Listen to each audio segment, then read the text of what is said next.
I can stack them hundreds to the roof. I ain't stopping till they stack to the moon. Without me, my family wouldn't have food. Anybody go against me gotta lose.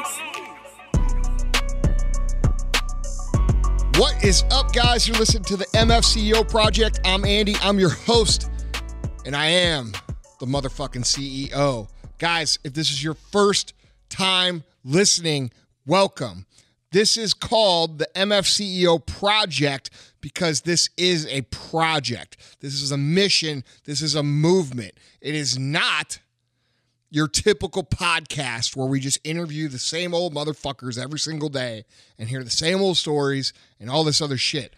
This was and is a very purposeful mission, which is to correct the last 25 years of failed parenting strategies. Okay, it's to help young people, and when I say young people, I mean young in entrepreneurship and success in business, understand what it really takes to be successful. We do usually 2 to 3 podcasts, sometimes Tuesday, almost always Thursday, and then Sunday. All right, so today is Thursday Thunder, and it's a short, little, quick hit just to get you thinking about some things. And what I want to talk to you guys about today is something that got me thinking. I was reading the other day about this really bad dude down in Honduras, okay? He was captured, and now he's in prison. This guy apparently ruled everybody by fear. He intimidated everybody. He brutalized people. And I mean to the extreme. I don't mean just a little bit. You know, he would hack little kids up in front of their parents, and then he'd light parents on fire just to make an example for people who thought about going against him. And as I'm reading this, obviously I'm thinking what all of you would think reading this, okay? I'm thinking, what is wrong with these fucking people, okay? That's the natural reaction. If you listen to last Sunday, you know that I'm sick of this shit just like you guys are, okay? We were filled with negativity. But I started reading the comments, and, you know, the comments were what you would expect, right? It was like, oh, what an animal. Or, oh, he deserves to burn in hell. Or this fucking guy doesn't deserve to live. You know, all the typical internet shit. But one comment really got my attention, and it said this. It says, Honduras has been a poverty-stricken nation for years. I'm not saying what he did wasn't terrible, but he probably had a really horrible childhood and experienced trauma that we can't imagine. And as the saying goes, hurt people hurt people. Now, when I read that, part of me wanted to just destroy this person, okay?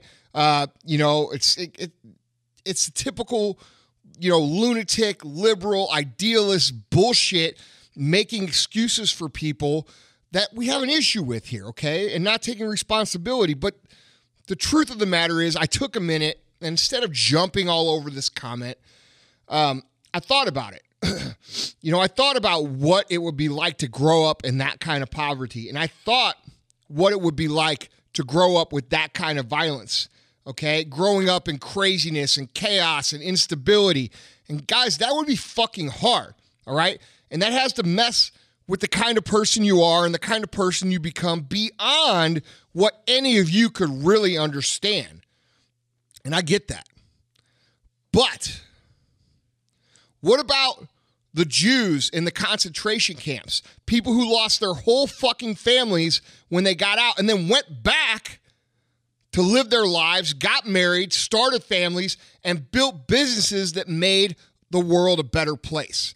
What about the black people in the 40s and 50s and 60s whose family members were lynched by white people because of the color of their skin, and instead of hating white people, they went out and made friends, got involved in the community, and then worked together to teach out the prejudices that exist in our society? What about the guy who was bullied when he was a little kid? Instead of, you know, like I said on Sunday, going and shooting up a bunch of people in his school, he grows up to become a mentor, a coach, a friend to people who were also bullied. Okay, and I guess what I'm trying to say is this. For every single person that has really shitty things happen to them and has used it as an excuse to become a miserable person, and in this case, a fucking evil monster, there are 100 other people who had terrible things happen to them and evil done to them, and they responded by doing and becoming the opposite of what those actions were. They ended up doing good things. They became a force for good. And my point is this, guys. I don't care what hard things have happened to you. I don't care what evil has been done to you. I don't care how much you've suffered. I don't care how much you've been hurt. You always have a choice. You don't have to just pass the shit on that was passed on to you. Okay? You don't have to excuse your terrible behavior by saying, oh, you know what? I got fucked over, so fuck you. Because that's what weak people do. You have a will and a heart and a mind that can choose to do the right thing, and not just choose to do the right thing, but choose to take the negative things that have been put on you with no fault of your own and turn them into good. Okay? We have the ability and the freedom to make the choice to be the person who rises above the shit. Does it make it harder to be born in poverty? Absolutely. Does it make it harder when you grow up in a shit family? Absolutely. Does it hurt when people hurt you? Absolutely. But what the fuck kind of life are you gonna have if all you want to do is hurt the people who hurt you? Now, I'm not saying you shouldn't hold on to that shit and use it. Okay, a lot of guys right now, it's popular to say, oh, well, why are you going to keep doing this because 3 or 4 guys made fun of you in high school? They act like they rise above it. Okay, it's okay to hang on to that shit if it helps you produce good things, okay? And a lot of people will tell you, and you know people like this, it's not my fault. It wasn't my decision. The world did this to me. My parents did this. My uncle did this. My aunt did this. The circumstances did this. And a lot of people will duck and use the circumstances of what it is they grew up in as an excuse instead of making the choice to be positive about it, okay? And the truth of the matter is, most people that are out there right now are not thinking the way I'm talking about in this podcast. Most people, and a lot of you people who are listening to this, think that it's not your choice. You think you're not in control. You think it's your destiny to be miserable and make other people miserable. Okay? Some people were blessed by God and some people got fucked. And that's how you see it. And you see yourself as the person that got fucked. But what you don't see is that you aren't locked into anything. You are free to choose. You are free to use your emotions, your experiences, all the things that have happened to you to produce good or to produce more bad. You are free to be a good person. You are free to actually become a great person. You are free to become the kind of person that other people who have gone through the shit that you have gone through will end up looking up to and thanking and being grateful for because you exist and you taught them there was another way. This choice that I'm talking about is rare. People do not make the choice to turn good things out of bad things. And that's why most of the people that you talk to are miserable.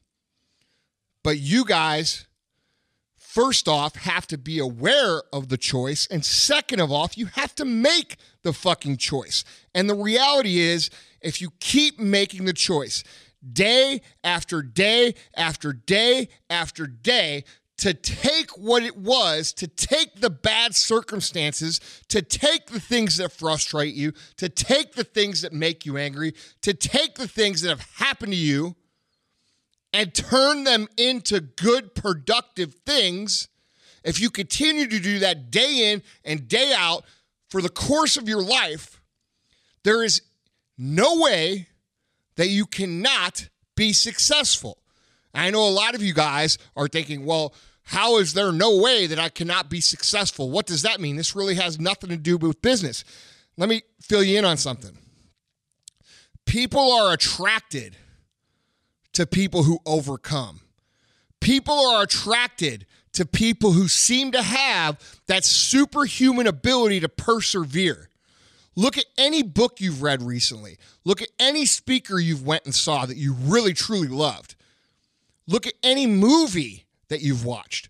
All of these things had a story of perseverance. All of these things had a story of overcoming. We as humans cannot help but to be inspired by people who have everything going against them, but choose to go ahead anyway. And when people are attracted to you because you have that quality in real life, not in the movies, not in a book, not on TV, you're going to be successful. Because attracting people is the hardest part. Getting people to hear you, to see you, to stand out amongst every other 300 million people in this country or 7 billion people on the globe is the hardest part. And you know how you want to stand out? You know how you can stand out quicker than anybody?